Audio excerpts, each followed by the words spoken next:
नमस्कार मंडळी, crazy and food मराठीच्या अजून एका नवीन व्हिडिओमध्ये मी अश्विनी तुम्हा सर्वांचं मनापासून स्वागत करते। तर आज आपण बनवणार आहोत खमंग असे थालीपीठ। ही थालीपीठ बनवण्यासाठी तुम्हाला कोणत्याही भाजणीची गरज नाहीये, खूप इन्स्टंट होतात। रात्रीच्या जेवणात किंवा सकाळच्या नाश्त्यात कधीही तुम्ही ही बनवू शकता। चला तर मग आपण थालीपीठ बनवायला सुरुवात करूया। तर ही थालीपीठ बनवण्यासाठी आपण एकच माप घेणार आहोत, एकच सेम वाटी घेणार आहोत। तर मी पण एकाच सेम वाटीने गव्हाचं पीठ घेतलेलं आहे, त्याच वाटीने 1.5 वाटी ज्वारीचं पीठ घेतलेलं आहे आणि 2 ते 3 चमचे बेसन पीठ घेतलेलं आहे आणि हे छान आपल्याला मिक्स करायचं आहे। याच्यात मी आज एक हिरवं वाटण केलेलं आहे, 4 हिरव्या मिरच्या, 1 गड्डी लसूण, अर्धा इंच आलं, मूठभर कोथिंबीर आणि मूठभर वाटाण्याचे दाणे ते सोलून छान हे सगळं मिक्सरला बारीक करून घेतलेलं आहे आणि हे आपल्याला मिक्स करायचं आहे। याच्या सोबतच घरातले काही मसाले सुद्धा मिक्स करायचे आहेत, जसे की 1.5 चमचा धने पावडर, 1 चमचा घरातलं कोणतंही लाल तिखट, पाऊण चमचा हळद, गरजेनुसार मीठ आणि हे सगळं आपल्याला छान असं एकजीव करून घ्यायचं आहे। हे सगळे मसाले पिठाला व्यवस्थित लागले पाहिजेत। 2 कांदे बारीक चिरून घातलेले आहेत, मूठभर कोथिंबीर सुद्धा तुम्ही अजून बारीक चिरून घालू शकता किंवा तुमच्याकडे कोणत्याही व्हेजिटेबल्स असतील घरामध्ये, जसे की गाजर असेल किंवा कोबी किंवा काहीही असेल तरी तुम्ही त्याच्यात मिक्स करू शकता। टेस्ट ही भन्नाटच लागते।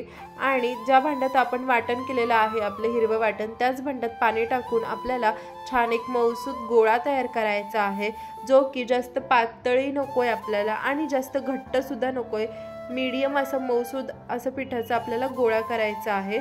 तर इथे छान असं पीठ मी मळून घेतेय। पीठ जेवढं छान मळणार, मसाले तेवढे छान मिक्स होणार ना, तेवढा पराठा खायला सुद्धा खूप टेस्टी होणार आहे। तुम्ही हा लहान मुलांच्या डब्यात सुद्धा देऊ शकता, फक्त याच्यामध्ये तुम्ही मिरची स्किप करा किंवा जेवढे मिरची तुमच्या घरात तुमचं बाळ खातं तेवढीच तुम्ही ॲड करा। तर इथे पीठ छान मळून घेतलेलं आहे, त्याच्यात थोडंसं तेल टाकून अजून 2 मिनिटं मी मस्त असं मळून घेणार आहे आणि हे खूपच इन्स्टंट होतं आपलं थालीपीठ आणि जे बनवायला भाजणी सुद्धा लागत नाही आणि खायला सुद्धा खूप खूप चवदार लागतं। तर इथे छान 5 मिनिटं मी साईडला ठेवलेलं आहे तेल लावून। तर इथे एक भांडं घ्यायचं आहे, त्याच्यात पाणी घेऊन एक सुती कापड घ्यायचं आहे कॉटनचं आणि ते छान त्या पाण्यात डीप करून घ्यायचं आहे। पाण्यात डीप केल्यानंतर पोळपाटावरती छान असं पसरवून घ्यायचं आहे आणि त्याच्यावरती एक छोटा गोळा घ्यायचा आहे थालीपीठाचा। तर ही मी फर्स्ट टाइमच केली होती, पण मला वाटतच नव्हतं मी पहिल्यांदा बनवलं, कारण खायला खूपच टेस्टी लागत होती आणि माझ्या घरात सगळ्यांना ही थालीपीठं खूप आवडली। सो त्याच्यामुळे म्हटलं ही रेसिपी तुमच्यासोबत सुद्धा शेअर करावी, म्हणजे तुम्ही सुद्धा ही बनवू शकता आणि खाऊ शकता। तर इथे छान थालीपीठं थापून घेतलेली आहे, पाण्याचा हात घ्यायचा थोडासा आणि छान थापून घ्यायची आणि याला अशी एक तेलाची लेअर लावायची वरतून। तेल लावल्यानंतर याला छान होल करायचे आहेत आपल्याला हवेत तसे आणि त्याच्यानंतर तवा छान गरम करून घ्यायचा आहे, कारण तवा जर चांगला गरम असेल तर मीडियम फ्लेम करायची आहे आणि थोडंसं एक तेलाचा शिपका मारून घ्यायचा आहे आणि त्याच्यावरती हे थालीपीठ हळूवार असं सोडायचं आहे।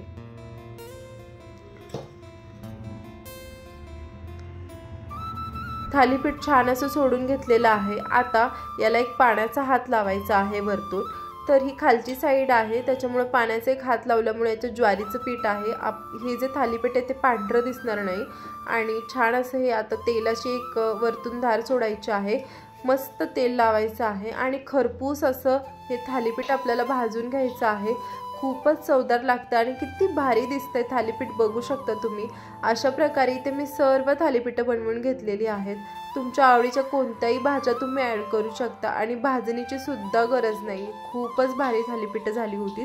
तर सगळ्यांना आवडली, तुम्ही सुद्धा बनवा आणि मी जशी रेसिपी सांगितली ना त्या सेम रेसिपीने तुम्ही बनवून बघा, तुम्हाला आवडते का, खूप भारी होतात याची खात्री मी तुम्हाला देऊ शकते। सो इथे सगळी थालीपीठं आता मी छान थापून घेतलेली आहेत आणि छान अशी मस्त भाजून सुद्धा घेतलेली आहेत। तर बघू शकता तुम्ही, खमंग अशी थालीपीठं मी आता करून घेतेय।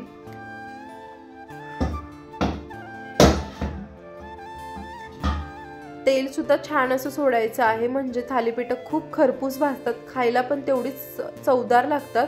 ही तुम्ही दह्यासोबत खाऊ शकता किंवा याच्यासोबत एक चटणी सुद्धा बनवू शकता हिरवी, त्याच्यासोबत पण खूप छान लागतात, तर तुम्ही तशी सुद्धा खाऊ शकता।